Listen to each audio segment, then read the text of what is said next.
This is the Lone Crater YouTube. We hope this video helps. You start by removing the vent and laying it flat. Keep screws labeled so reinstallation is painless. Apply a small test area with your chosen solvent, stripper for enamel or acetone for tougher spots, alcohol for latex, to confirm it softens paint without damaging finish. Use a brush to apply evenly and let it sit per product timing. Meanwhile, arrange tools, plastic scraper, brass brush, clean rags, and a tray to catch runoff. Once done, you're ready to lift softened paint. You now scrape softened paint, starting with a plastic or wooden scraper to avoid gouging metal. Once broad areas are clear, switch to a brass brush for louvers and corners to dislodge trapped flakes.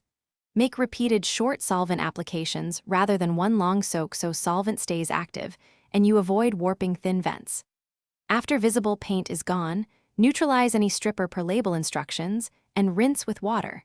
Then dry completely to prevent rust. This prepares the vent for fine touch-up, or you finish by lightly sanding with 220-320 grit to smooth edges and feather any remaining paint. Wipe with solvent and apply a thin primer coat if repainting. For metal vents, protect against corrosion with a rust inhibitor or a clear coat, and allow full cure before reinstalling to avoid adhesion failures.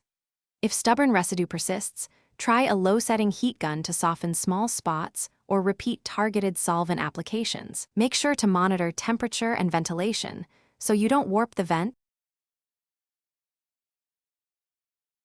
Thanks for watching. Consider subscribing if we helped you.